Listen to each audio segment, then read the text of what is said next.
Welcome to Season 5 of Mind Matters. I'm Ivana, and this season, we're getting sensory. Because your senses aren't just how you experience the world, they're how you interpret it. Sight, sound, touch, taste, smell. Why do certain smells trigger instant nostalgia? Why does physical touch soothe some people and overwhelm others? Because once you understand your senses, you understand why you feel what you feel. This week is all about the mechanics of our senses. Join me, Ivana, on Mind Matters, coming to you from Luxembourg. Listen now on Spotify, Apple Podcasts, or YouTube. You are standing in a crowded room. 1,000 conversations blur into a polite hum.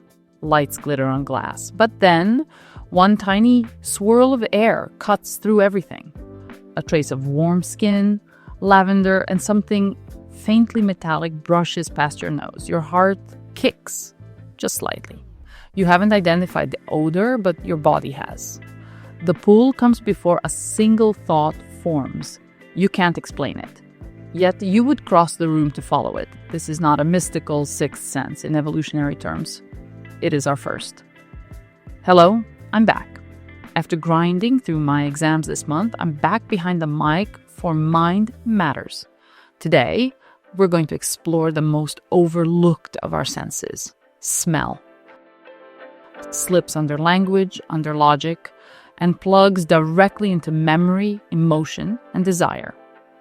We'll unravel why scent feels so personal, how it triggers love and panic, how losing it can unravel a person's mental health, and how entire industries, from airlines to TikTok, have turned it into a weapon.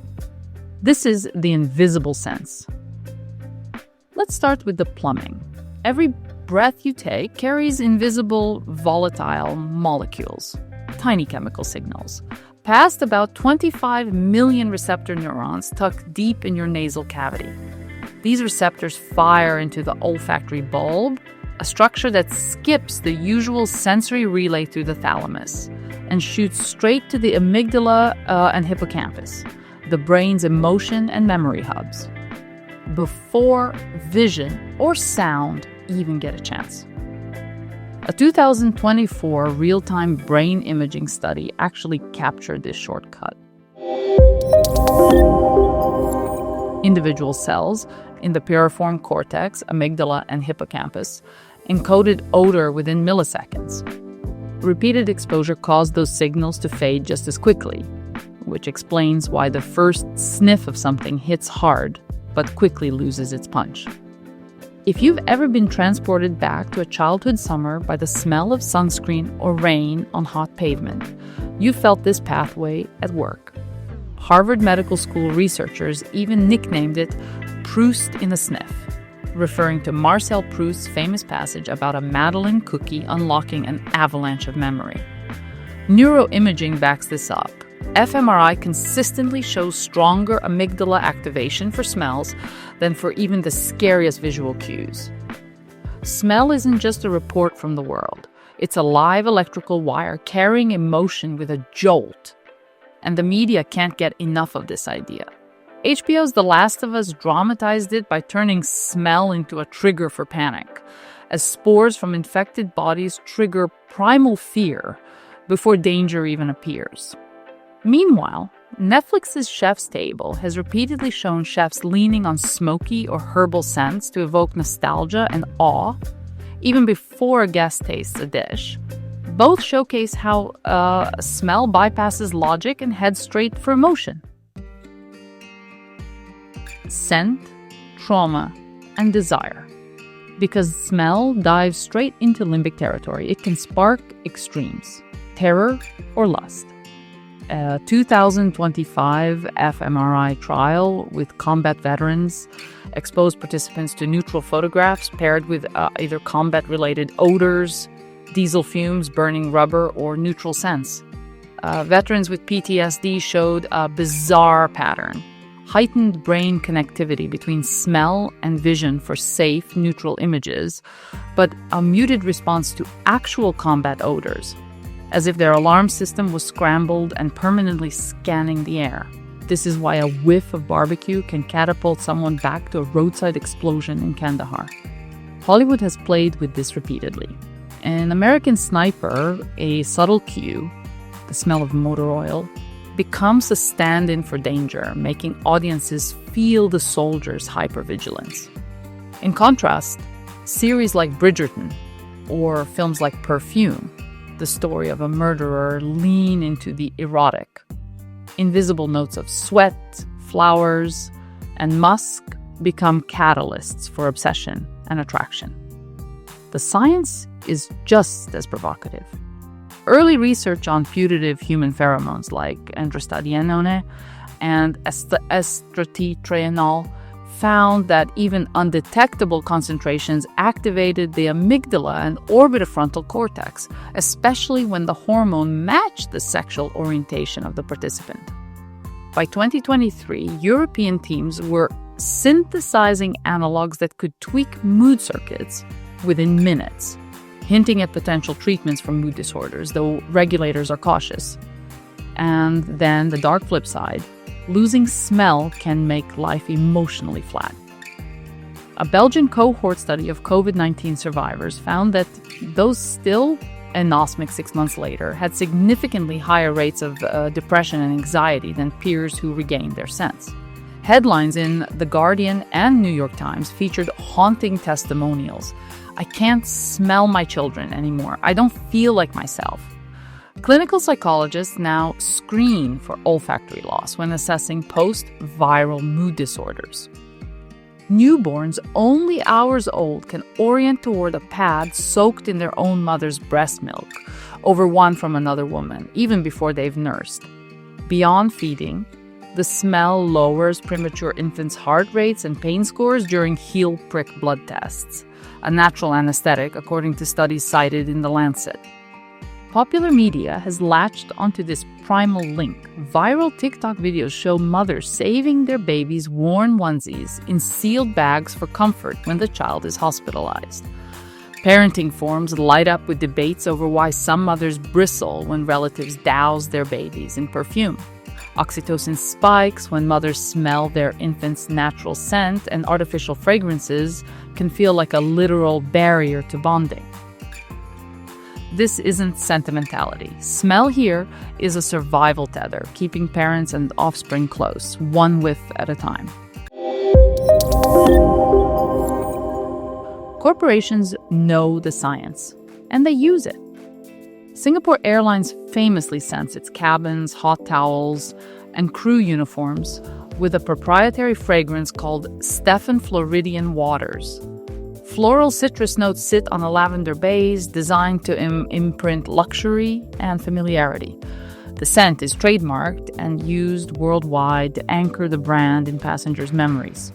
Retailers do the same. Studies published in Journal of Business Research show that a pleasant ambient scent can extend browsing time by up to 40% and increase sales by double-digit percentages.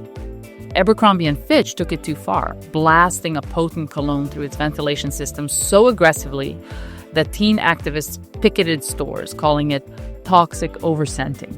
Lawsuits followed over respiratory irritation and deceptive branding. Meanwhile, social media has given scent a nostalgic twist.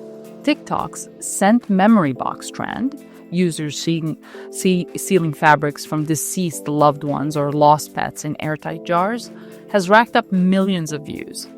Indie perfume brands now sell vials claiming to capture your ex's hoodie, blurring the line between comfort and commerce. Historically, doctors treated anosmia as a nuisance, not a crisis. The pandemic changed that perception.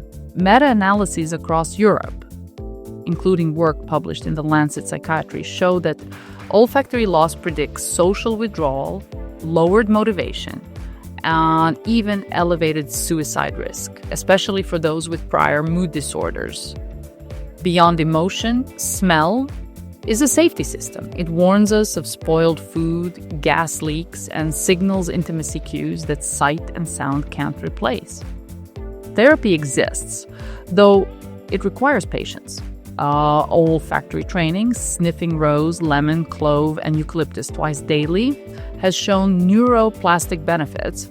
With a 2023 review in Frontiers in Neuroscience, confirming significant recovery rates for post-viral patients. Still, the 5% who never regain it face a uniquely flat sensory world, requiring targeted mental health support. Documentaries like Smell-O-Vision, The Forgotten Sense, have helped humanize this struggle, featuring patients describing life as like seeing the world only in grayscale. Rom-coms gush about chemistry. Immunologists call it the major histocompatibility complex, MHC. Decades of experiments, yes, including the famous sweaty t-shirt studies, show that people often prefer the body odor of partners whose MHC genes differ from their own.